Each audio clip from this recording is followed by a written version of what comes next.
Hello and welcome to Introduction to Programming Learning Plan 3, our debugging section. The goal of this particular session is we're going to go through several debugging techniques and tips, and this presentation is meant to augment the learning plan. It's just a natural consequence of programming that you're going to have to debug. As long as humans are programming, we're going to have problems with bugs. So on a side note, for those of you who may not know, the word debugging actually came from the early days of computing when computers were huge and there were large tubes and hot parts to the computer, that they were huge, and people would actually be sent in to debug and literally take out bugs and critters out of the programs or out of the computers, I should say, that had climbed in to get warm and died while inside the computer. So that term still lives on today, but it's meant when we're cleaning up and finding issues and errors within our code to remove those issues and clean it up, make it run better or more efficiently. Now, as I've stated in previous sessions, I would encourage you to review what you did last week, and if you have questions, anything that confused you, please don't hesitate to contact me, and I can clear some things up and hopefully to build upon what you've learned last week and build a solid foundation for programming.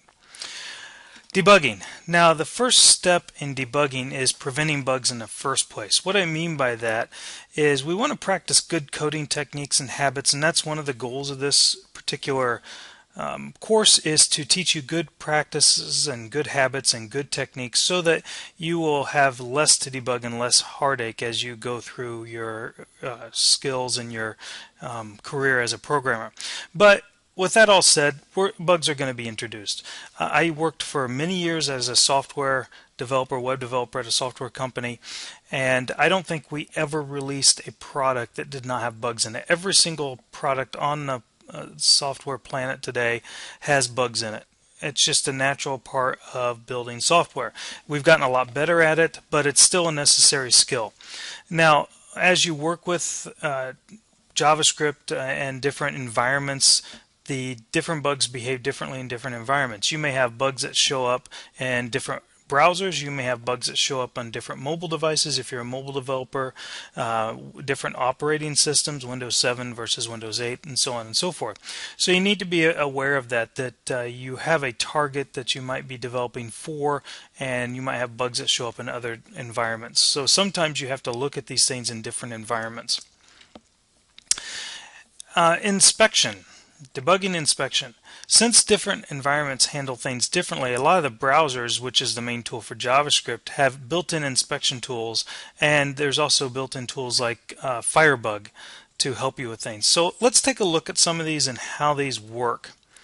So I'm going to open up a new window here of Google Chrome, and while I'm at it, I'm also going to open a new window of Firefox so you can see the two. Now, Internet Explorer does also have a inspection tool, but it's not near as good as Firefox and Google Chrome. So I want to make sure that we use the modern tools that we have available. Now, also, I'm going to show you these inspection tools, but let me show you one thing. A lot of common IDEs, modern IDEs, have debugging built in. Eclipse does for Java, Visual Studio does for the C# and jQuery stuff. So a lot of them even have debuggers built in that do some of the same things that inspection tools do. And I'm going to open up NTC.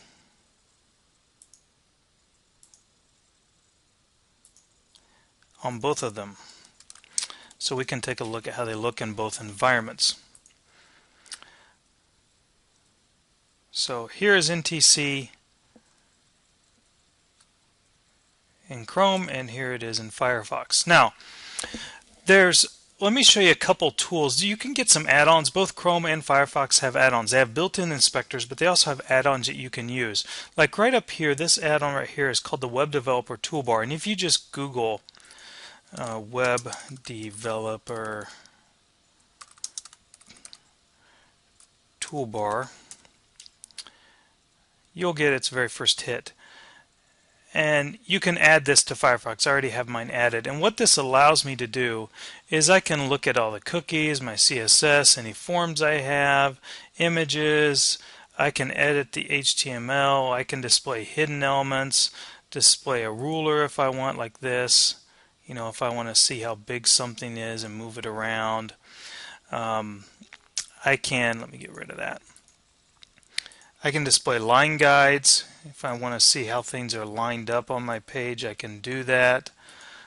So there's a bunch of things that you can do. You can do some validation through here. There's a bunch of stuff. I would encourage you to download it, add it on. It's a free one. You can play with it. Another inspection tool that is out there, and this one actually was the one that really started everything, was Firebug. And this is a free add-on you can get where you can install it. It does a lot of the things that the built-in inspectors do. It just does it a little differently. It has some features that maybe the inspectors don't, but the inspectors have some, the built-in inspectors that is, have some features that Firebug doesn't. So it's constantly changing and getting updated, and I want to show you how we can use all these. So let me close this, and I already have it installed. So first, Firefox. Okay, let's look at how we can do that. Now let's say, for example, I want to look at these links over here under Start Here. If I right click, I get an inspect element, which is simply the built-in inspector, and I get inspect element with Firebug. Let's start off with Firebug, and then I'll go to the ones that are inherent, are native to the Firefox, and then I'll go to Chrome and show you that one. So there I turned on Firebug. You can also turn on Firebug through here, through developer tools, and turn things on through here if you want. But I just turned it on with a right click. And because I right clicked admissions, it took me right to that HTML code here. It shows me where I'm at in the list. Here I have a console. We'll use the console quite a bit at times. I'll write things to the console so we can see, okay, what is the value of a particular variable and things as we go through. We can do that. We can also get into CSS. Here's where we can get into the script.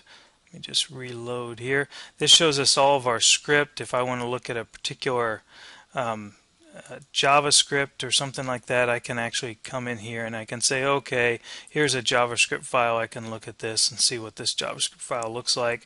The document object model, we'll get into that just a little bit, but not to the level that we get into it with client side. But this is where we find out how the document's built and things. And then we have the network and how things are requested. If I do a refresh here and change it to all, as things are requested, we see how requests happen. So here's a particular request of the server for the page. It came through okay and all that. When we do client-side web scripting in the second semester, you get into this more detail, and then you can get into all the cookies. Now, what is interesting with this is you can do debugging and things right in here, and you can even change some things and see how they look. For example, here I have getting started admissions. I can actually come over here and I can turn off the color and to see what it looks like, or I could actually change the color to see what it looks like if I want to. I just randomly picked a color. You can add things into here. You can see what the layout is. Here's the margins, borders, padding of this particular item. And so you can see how things are acting. Now this does not write permanently. This is just temporarily. If I were to refresh the page, it will go back to inspect it. It'll go back to its normal colors. So it doesn't do it permanently, but allows you to see some things, how they are working and stuff in the page. Now the other thing that we can also do is if you right click down here, it allows you to get in and you can edit the HTML and you can do breaks and stuff like that. But let me go to the scripts here. I can actually add breaks in here as well. If I click over there, I've just added a breakpoint. Now here's what a breakpoint does. When you add a breakpoint on a line, your code will be running, and when it hits that particular line, that breakpoint says stop here and wait for me. So at this point we could actually see if I had some items there, and you'll see this when we go through the lab. I'll be able to see what the values of those items are, put in a new watch expression. I can even put in conditional breakpoints. Like, let's say we're looping over something 10,000 times. Well, you don't want to have to stop 10,000 times, but maybe there's a particular value within your loop that you want to, that's kind of throwing some issues when it hits like 8,000. You may say, well, loop over until this value hits 8,000. Once it hits 8,000, then you can start looking at it, stops it then, so you don't have to keep looping and keep hitting for 8,000 or 7,999 times. So I would encourage you to play with that, play with the Firebug. Now let me shut this off and let me actually inspect it with the one that's native. It's very similar, just has a little bit different look and feel, but it does have some other tools that the Firebug does not. Again, it has a console. What's nice about this console is you can turn off certain errors. I can turn off net CSS. I can look at just JavaScript errors. So here I have a warning that's telling me that I have a method that's deprecated. I should probably change that. Here's the inspector like we had before with our items that we can turn on and off and change over here with the CSS, with the fonts. Here's the layout box model. Here's all my fonts that are being used, that sort of thing. Here's the debugger. So I can actually, I just added that breakpoint, and I can run it. I can add conditional breakpoints like I showed you before, or stop when it hits a certain value or what have you. I can go to certain lines. I can add watch expressions, things like that. Here I can add a watch expression, meaning watch this particular value. Here's what a watch expression does. Let me explain it this way. Let's say you have a variable that is changing value. Maybe you're doing some calculation within that variable through your code. And as you run your code, you know the value that you gave that variable when it went in to your function. When it came out on the other side, it had a different value than you were expecting. You can watch that value, that variable, as it goes through. And you can say, okay, I want to watch the value of click-tail hooks or whatever it is. And it'll tell you what that value is as you go through and step through your code line by line. This just shows you your styles. In this particular case, this profile will tell you about your setup of your page. We're not going to get into that. The network does similar to like tells you how what your cache is and how things are getting requested across the network, things like that. Now, over here on the right, there's some other elements that we can do. We can actually pick certain elements from the page. Let me stop my debugger there. Okay, and then we can actually come in here and we can select this highlight and highlight an area if we want. If we have 3D chipset, we can actually see our page in 3D. We can actually have a scratch pad for JavaScript where we can type in some JavaScript and have it run on a particular element to test some things out if we want. And then we can even get into responsive design and see how is our site, how is our application going to look like on a smartphone type of environment. So this was just to introduce you to the native inspector. I would encourage you to play with it. There's a lot more than what I'm showing you here for this one. But let's take a look at the inspector built into Chrome. It's a lot like the native inspector built into Fireworks. It's just a little bit different. Here we have the elements. Here we have the network showing our requests. This one has a cool timeline. Let me refresh that. That shows you how events happen. You can record that. What are your resources here? So here's my page, my images, and all that stuff. You can get into profiling to see how much memory is being taken up by your application. Console, again, is where you write a lot of things to your console. And then you can also come in and you can debug in here as well. Here's the network one. It tells you how long things take to load. You can come in here and find, okay, I want to go into my script. I want to go into this particular script. Let me find one that's better. This particular script, and let me add a You can actually highlight things. You can add breakpoints into some of these as you audit some of your sources. Here's where you can, if I do want to open a file, open this one, and I'm going to add a breakpoint there. So I just added a breakpoint, and then if I reload my page, it stopped on that breakpoint right there. And I can do things like add watch expressions, just like I said before, watching a particular variable and things like that. So I just wanted to show you how you can get into these. There are some really cool tools built into modern day browsers that will allow us to find out some things. Now, as you learn and go through the labs to learn to debug, I expect you to then carry on those debugging techniques as you carry on through your coursework. So if you ask me a question, one of the things after we've gone through this session, one of the things I'm going to ask you is, well, what'd your inspector say? What'd your debugging? What'd you find out? And you're going to see how this is going to show you some information as we go through with some of these. Now, here's some tips. When you're debugging, there may be times where you have a whole long list of errors that you have to fix.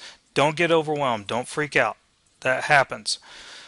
Handle them one at a time. Now, as you get more depth, you'll see the ones that are the easiest, the low-hanging fruit, so to speak, that you can knock off, and you also see the ones that sometimes one bug, once you fix one, it fixes several others. You'll see kind of how that works. The key is to knock them out one at a time. You fix one bug, it may fix another bug, or it may, to be honest with you, it may reveal another bug, which is what you want. Bugs, you got to look at bugs not as a bad thing, as just a way you can actually fix stuff. So organize your code, making sure that you can, because sometimes your bugs are like you miss a curly brace or a parenthesis or a semicolon. Organize your code so you can see that stuff quickly. JavaScript is a case-sensitive language. Not every language is, but a lot of languages are case-sensitive. So check your spelling. Make sure that you are spelling things correctly. Don't forget your escape characters, around quotes and stuff. That may cause some errors. Also, shadow variables. This happens when you have a global variable and then you have a local variable and they're both named the same thing. Two different variables but have the same name, and one overwrites the other. The key to that is don't do that. Don't have a global variable and local variable the same name. Now, some techniques. The alert. You guys have been introduced to the alert from the very first learning plan. You can use that to watch variables live in your code, so you can put an alert in your code to have it pop up the value of that variable as we go through. We can watch the variables. I use that quite often. It's quite handy. Comments. Sometimes we can comment out a piece of the code to remove that code from processing temporarily, so if it's in a comment it won't process, so we can kind of break things down so that if we have a long piece of code we may only want a portion of that to process. We can do that. We can use the Firebug and built-in consoles, the inspection tools. I showed you those. I showed you the Web Developer Toolbar. We can even use the document object model to build our own debugging logging tool where we can have it actually write to the page for us. That's a little more advanced technique, but we can actually have it write to the page for us to have it do the debugging for us. The other thing that we can do is we can, similar to alert, we can do a console log. And as we go through the semester, you'll see me do some of this stuff where we can do a console log and actually send data to the console as opposed to alerting it. Doesn't mean that you don't use the alert like I spoke of before, but there's times where it's handier to use a console log. Here's a for instance. Let's say I have a loop that's looping over a large set of data that's like 10,000 pieces of data. So I have to loop 10,000 times. I'm watching that data. I want to watch it. Well, if I do an alert, that means I have to click on that alert, because remember, alerts stop your processing 10,000 times as I'm processing over that data. Console log does not stop the data from processing, the page from processing. It just writes it to the console log. So in one swift stroke, it would go through my loop, write that all to the page, and we'd be good to go. And I could view the log in there as opposed to having to click a whole bunch of times. Breakpoints, I showed you those. We'll make use of those throughout the semester. And then also you need to remember how things load in a web world. It loads from top to bottom. So there might be times where you are asking for stuff from your page in your JavaScript that's not loaded yet, and you get like an undefined error. We can also use helpful tools, JSHint, JSLint, StyleCop. You'll be introduced to that if you haven't already in OOP, to make your code as elegant and as clean as possible. Now, some of the errors fall into general categories that you need to be aware of. You have runtime errors. So these are errors that you have to test for. They only show up when you run your code at runtime. So, for example, let's say you have asked the end user for information. They put information in that's not valid, and then so that throws an error. If you put in valid information, it tests just fine. So it runs just fine. So that's why it's called a runtime error. It occurs when you run your code. Logic error. Your code is supposed to do one thing, but it's built to do something else. So it's what we call functioning as designed, not as desired. So you have bad logic in your code. Your code is working, but it's not working the way you want it to, and so that's a logic error. It's coming out with different information. Syntax errors, those are usually the easiest ones to fix. Those are when you're violating the code, you're missing curly braces, it's not rendering because you don't have plus signs, it's throwing errors out. Logic errors are usually the hardest ones to find compared to syntax errors, that is, because your code's running, it's not throwing any errors, but it's not running the way you want it to. Syntax errors, you can use the inspector and it'll show you on the console what the errors are and you can fix those.